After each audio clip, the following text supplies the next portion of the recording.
So here's the new screen. I just thought I'd give you a comparison. There's the old one and this is the new one, so it'll be like this. So this is the current system I've got. As you can see here, it works flawlessly. I've had it for about 2 years now. No problems with it. I just wanted an upgrade. It works perfectly fine. It works with the inbuilt dial from BMW, and it works with the aux cable. So you can get WhatsApp on it, you can get Teams, various other apps, Spotify and all that stuff. This works through a module box that's plugged into the back of the unit, which will be removed. The tools you're going to need are something like this. I know they're not neat, but this set costs like £10 and it does the job. You've got all the bits you kind of need. So let's get started and show you how we will install it. So the first thing you're going to want to do is obviously turn off the car, which I've just done there, as you can see. Once it's off, you can unplug the battery, which is recommended, so you should do that to avoid damaging any modules or anything like that. I'm not going to do that because I can't be bothered, but you need to remove this panel here, and let me just turn the car off. There we go. So you need to remove this panel here, and then obviously from there you can take it further, removing the screws and that. Let me mount the camera and I will show you the process. So this panel just pulls off. So if you look here, there you go. So see, it just comes off. So once you've pulled it off, it looks like this. So you've got some cables here that you need to unplug, and you've got some cables here. So let's just do this now.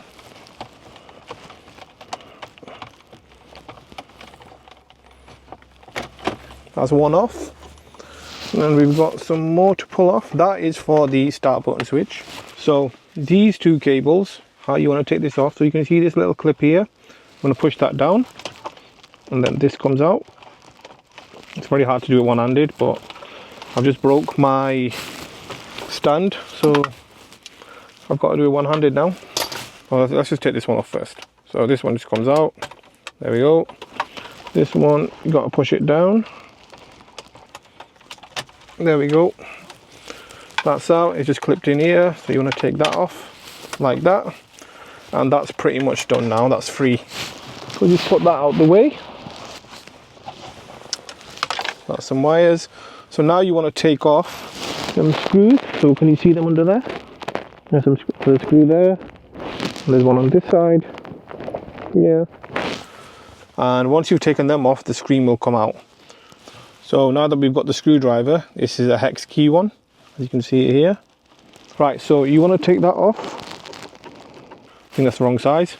So let me just switch the size and I will come back in a second. So I've changed the size for a smaller one. This one now fits. I tested it off camera before I thought I'd film. So let me just remove these. So you just want to... So I've unscrewed it, as you can see. Do the last bit with my hand. If I can. No, my hands are too big, so I can't. So let's just carry on with that.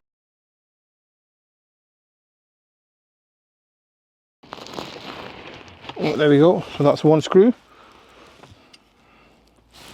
Just put that in the cup holder. Actually, I'll put it over here for safekeeping. Now to do the other side.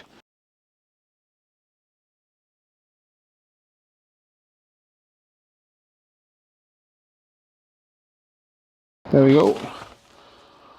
So let's put that in the ashtray as well. So the head unit should just lift up now. There we go. So that's out. Pretty straightforward. As you can see, I've got the cable for the previous box hidden away over there. I think there's some over there. So here's the new screen. I just thought I'd give you a comparison. There's the old one and this is the new one. So it'll be like this. Much bigger, much nicer. I think it'll fit much better as well. So here are the cables that have been supplied with the new unit. So this is the power cord, as you can see here. It's got everything else that you need: camera wires, ACC, RCA in, that kind of thing. You've also got a USB cable that plugs into the back of the unit. I will show you all this when the time comes, but until then, now I need to remove this, and I need to also take out all this wiring that I stuffed behind here. So I'm going to turn the camera off a minute and try getting all this wiring out and unplug it, and then I'll show you how to connect the new one. So I've tried to remove it, but it's not looking likely. It's stuck behind something. So I'm gonna have to remove these screws, take this heater panel, well, the CD changer, sorry, take that off and the heater panel off, and it should give me a bit more room. So I'm just gonna remove these screws here.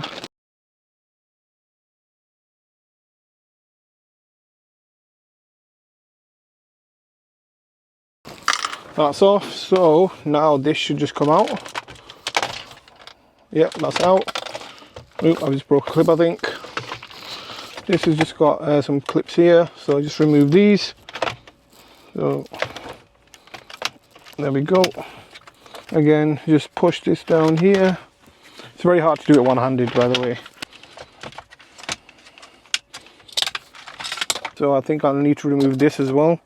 So it's 1, 2, 3, 4 screws there. I don't know if I can just remove the CD changer or if I need to remove the whole panel. I think I removed these last time. As you can see, they've got some paint missing. So I'm going to remove these, see if I can get this CD changer out, and then I've got more access behind. These screws are longer, so you can't mix them up with the other ones. So I've got all the screws off now, as you can see. They're all off, they're all in here. So I'm just going to pull this out, if I can. So you can see the mess of wires behind here.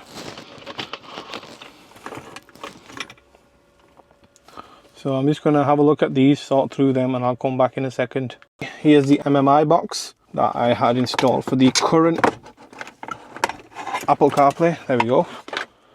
So I've got the MMI box out. As you can see, a lot less wires to navigate now. So now I just need to get the new loom out, unplug this head unit, well, the old head unit, and then start installing it on the new screen.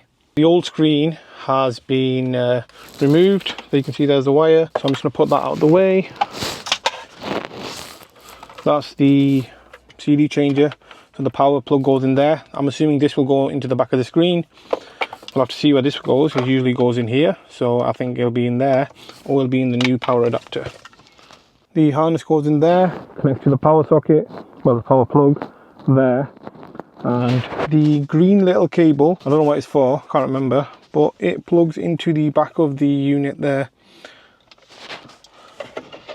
So now I just need to stuff all this wiring back in. So let's just see if that'll fit in.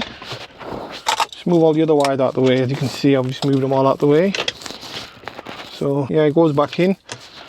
It won't sit as flush. There's a lot of wires behind there. So I'll just put all the screws back on now. Then we can plug the screen in and test it and see if it works. So we've got the 4 screws back in. So 1, 2, 3, 4. It's pretty secure. I've checked it. Here's the screen now. So the screen's going to sit like this. I won't have to hold it for now. But here we go. Something like that. So it looks pretty OEM, to be honest with you. It's a nice flush fit, as you can see. So I'm just going to connect up the wires. Let's power it on and see how it looks and if it actually works. So we've got the screen wire, I think, which will go here.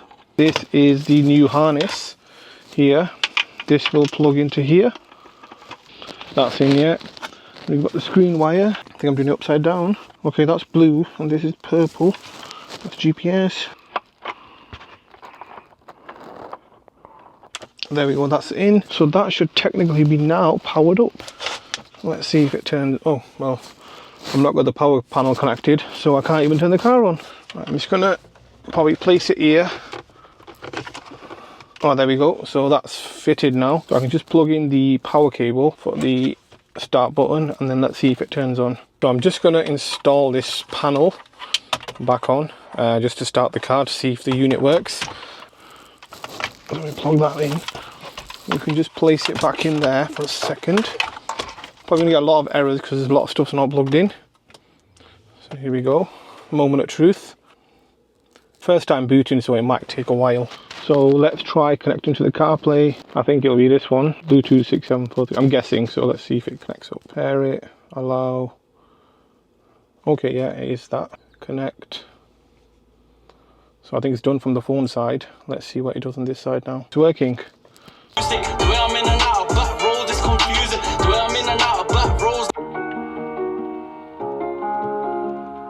So I was having a look and they've actually included a SIM card tray. So this lets you install a 4G SIM card in the car and then you've got internet all the time, which is pretty good.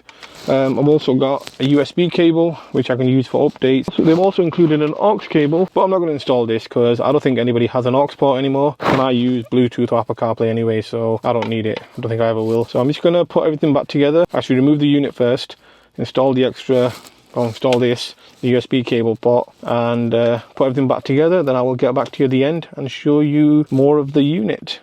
So everything is now fitted. I've screwed the screen back in as well, as you can see. So it's nice and tight. It sits nice and flush, as you can see. So it looks very OEM, not like some tacked on aftermarket screen. And as I've got the digital dash as well, I think it'll be a nice complement to it. Oh, and if you want to feed in the cables, as you can see, there's a hole in the glove box that's just there. I don't know why it's there, but it's there. And these cables feed through nicely. Finally installed, fully working, got it all fitted nice and tight. It was a bit of a challenge to get this in because it sits very, very tight. I might have to make some adjustments, but we'll see how it goes. But this is touchscreen, a big improvement over the original one. It's very responsive, as you can see. Makes the car feel like it's a 2023, 24 plate car with a big screen. I've already got the virtual dash, I've got the ambient lighting, so this was just the next logical step.